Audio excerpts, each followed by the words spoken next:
give us, all right. Yeah, this should be fun. Look forward to it. Does he want us to have conversation? We're having casual conversation. No, this should be fun. It's good to see you I know. again. Yeah. Good to be seen. Yeah, we have so many mutual Also friends. going to be heard here. I know. Just a few moments. Wow. Wow. It's always fun to work with Destination Different when it's 831. live. And Kevin Nobody Armstead. told me that, Yeah. but I'm ready. 2020. This is the year. You start, baby. Yeah. Hey, there you are. Welcome on in and welcome to Destination 831. It's our first podcast, video included, of the brand new year. Conversations with me, Coach Casey. So excited to be a part of what is a community that continues to build online thanks to Kevin Armstead, his vision. Destination 831 is a social media company that showcases local businesses, events, and people. Have a chance to connect with the community, let you know more about what's happening with these events and with these incredibly amazing people. First guest of the new year, so excited to welcome Jacquelyn Kabat, who for 3 years now has been the founder and the director of a cool group called Tribe in the Sky. Mm-hmm. Hard to believe it's been around for 3 years, isn't it? I know, and that it kind of started with no agenda and it was just an accident. Yeah. Now, describe to someone who's not familiar with Tribe in the Sky exactly what it is. Tribe in the Sky, it really is a vision, and it's certainly become a movement here on the peninsula. And ultimately, the beginning of it began on my birthday 3 years ago, February 21st, 2017. And I just decided to have a party up on the roof of Hotel 1110 in Monterey.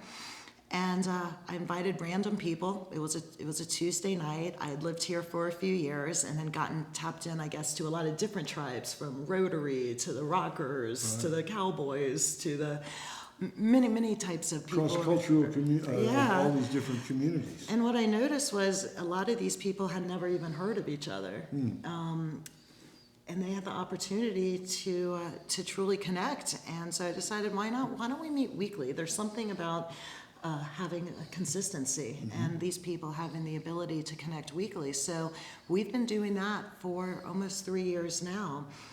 We started on the roof of Hotel 1110. And then we went to the Monterey Tides, then to Bar Mel, and then to the Jade Lounge. And now we're at Carmel Craft in the Barnyard in Carmel. And ultimately what we do is we hang out. And we don't judge, and we know the world is weird, and we know we need to have one place during the week that we know we can be safe and just let go. So music really is the glue of Tribe in the Sky. That's what got us together. I mean, we have people very committed to the tribe, like Zach Freitas, Troy Ocean, Nomad, Brad and Blake Mowry, who just bring in the talent. There's an amazing musical scene here. There's an amazing art scene. And really, the way to grow and heal and evolve is about growing our community through conscious collaboration and creativity. So we're really pleased how things have unfolded and continue to. Again, for 3 years, this has been going on. Tribe in the Sky, Jacquelyn Kabat joining us on Destination 831.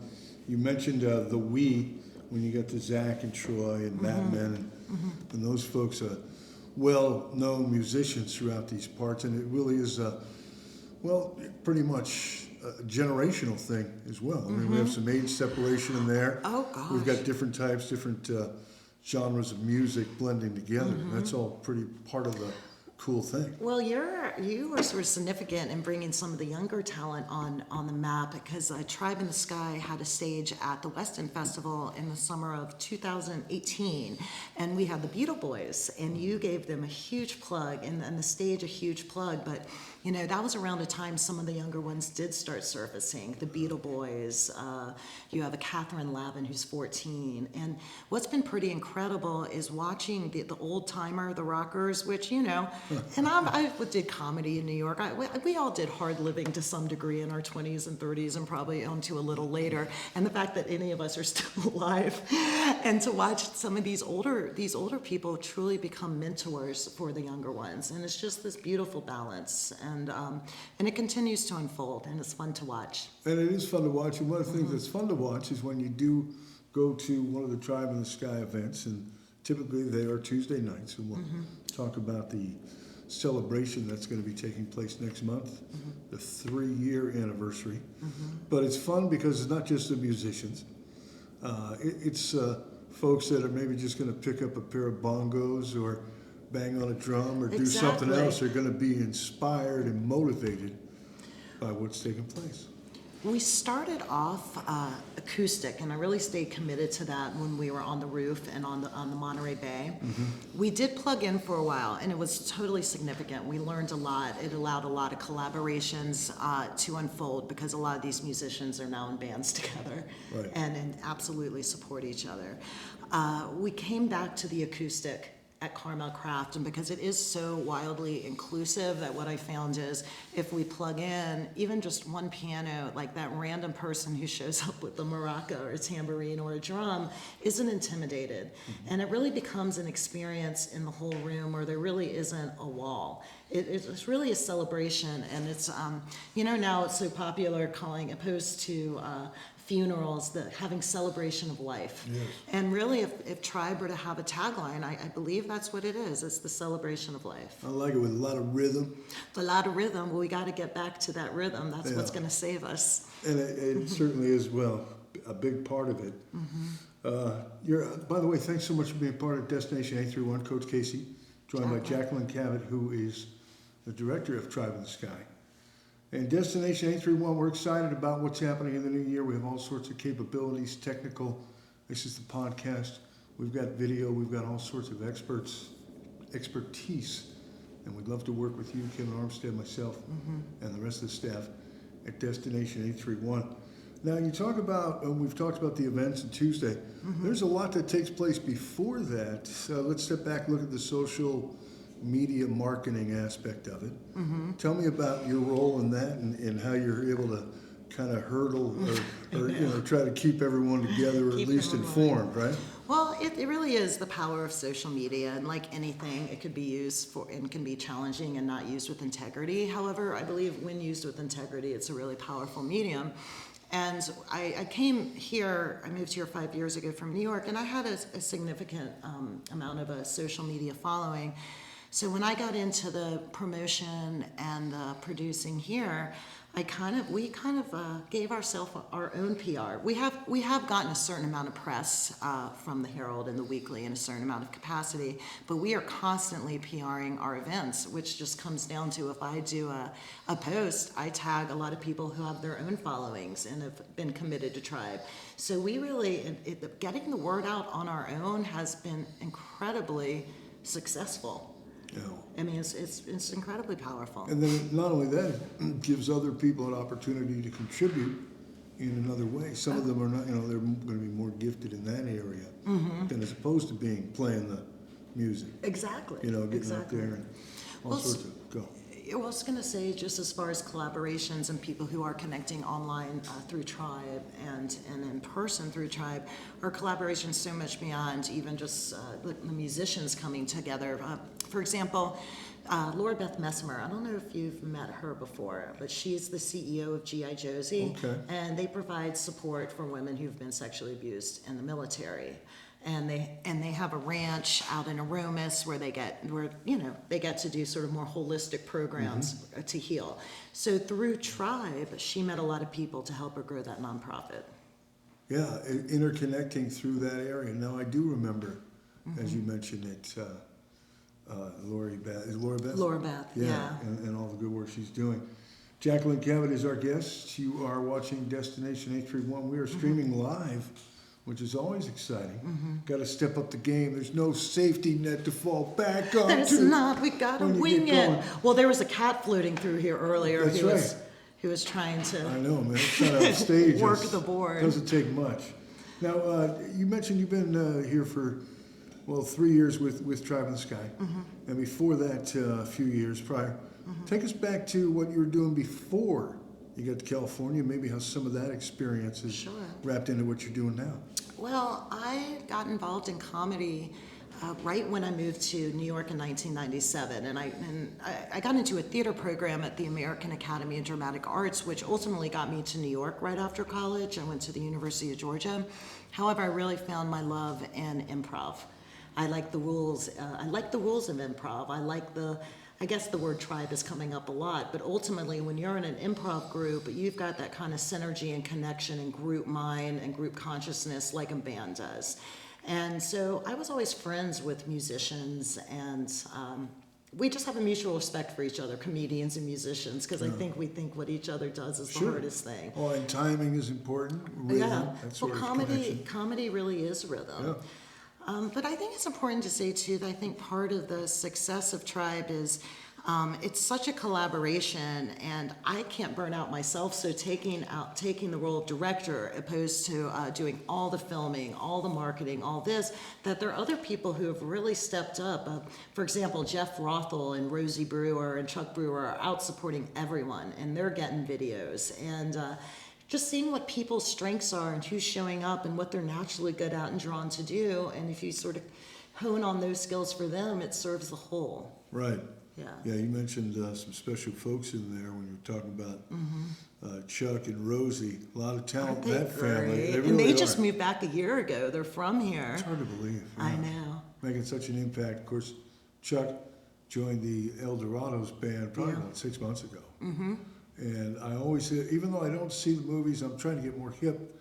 I read Rosie the Reviewer. Her reviews are great. They really are. Rosie the Reviewer. So I'd like to have both of Yeah. them. We'll extend an invitation to Right have here. them both, but maybe separately as well, Yeah, it's going and to find out happen. more about that special couple. And Jeff is a guy I've gotten to know throughout the course of the thing, and dare I say, it's probably a good thing for Jeff and myself. We're not the most gregarious, outgoing guys. We're a little bit shy, but it's nice to be there and be accepted and take time to develop those relationships.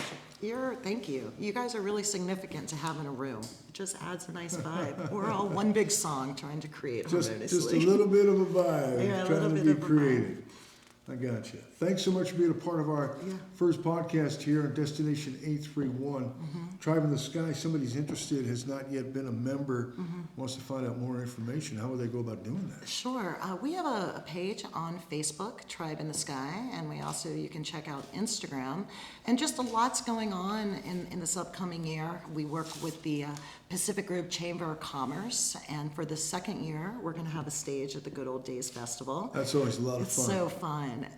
And then you also do something really cool that starts up on a Friday. Is it Friday nights where you're doing the Lovers Point? Lovers Point? Yeah, this is also through the Chamber in Pacific Grove. PG has been really great with honoring live music and making things happen. So one of the things that we're so connected to this because it works on so many levels, is the Lovers Point series, where over the course of the summer, June, July, and August, we book talent every Friday and Saturday outside the Beach House restaurant from 5:30 to 7. And what we found is with these earlier events that have an end time, it's really helpful. You get the kids there. Sure. Music and alcohol will probably always have some relationship, but when we end early, we find that none of the challenging scenarios happen. And we think the less alcohol and the more kids, the better shape we're going to be in. No shenanigans in America's last hometown over there, at least when it comes Exactly. to acts from Tribe in the Sky. That's coming up later along with Good Old Days. And the third anniversary, I know you can't get too specific on the date. Have you have a location picked out? It will be at Carmel Craft in mid to late February, and there'll be more details, but it's going to be just a giant party. And that's a particular craft brewery that just recently opened over the summer, I It just believe. opened in the Barnyard, and it just has possibility written all over it. It's right next to Allegro's Pizza, Sir Restaurants right there. They have glass windows, so when we are performing there, it's just people see it. Right. And there's built-in traffic, and what I found too, because we're a very Monterey-centric crew because we started there, so what I've learned with being at the Crossroads in the Barnyard area is that Carmel Valley and Big Sur people seem to only be able to stomach going as far as the Barnyard. That's it. So we're drawing, each move brings in more people, Isn't and that we just interesting? get bigger, and I think where we really were on the mark is focusing our attention more on the people and the growth and the heart opposed to the venue. And we have incredible mutual respect for anyone who's allowed us to bring our crazy there. Right. Yeah, the Rio Road is just the barrier. I can't cross that. I can't No. cross, like New York I'd above. love to rock, but no, I just can't You get can't up do there. it. Not Like, gonna you happen. can't go above 14th Street in New York if you want to Wow. be cool. Oh, well, I'll take your word on that. I'll tell you what's really cool is a chance to chat with Jacquelyn Kabat, who is the director of Tribe in the Sky. It's really cool having a chance to do it this way, through the podcast, through the video cast. Destination A31. It is a chance for you to connect with the community. Social media marketing through Facebook. Come out, showcase your business, find out more about it, have you on the podcast. We also have a chance for you to do streaming live. And the best way to do that is just follow the links to Destination 831. Yeah. We'll have more coming up for you. And I'd like to say, I think what you and Kevin Armstead of Destination 831 are doing is incredible, because there are so many truly fascinating people with unique gifts that deserve to be heard and told, incredible stories. And it's about storytelling these days. We have to connect in person. And so thank you for giving them the opportunity to do that. I saw this thing on some meme I posted on Facebook that when there's no sun, sunflowers can face each other and get that energy from each other. Wow. And this is how, when I see Tribe and I see us in the room and I see people, the musicians, and on the other side, we bring up the vibe, and I almost feel like we move around and we start little fires. But fires that need to be made. And we do it consistently, and we do it regularly, and we do it with integrity. And you know what? If we don't, we try to own it, because we are human too. So we're excited about this year. We think we've been we've been nurturing our garden of the vision and the movement for a long time. And I think even more real life manifestations are going to happen this year. I can't wait. Yeah. Well, I want to thank you so much for coming on in, spreading that hope through our garden, and being a part of our very first Destination 831 podcast. Again, it's Tribe in the Sky. More information available on Facebook. And Jacquelyn Kabat, you are a delight. Well, I'm just a reflection of you. Stop. Well, I'm going to keep going. And truly thank you, both of you. You're good men who deserve great things, so I'm really psyched for you. Thank you.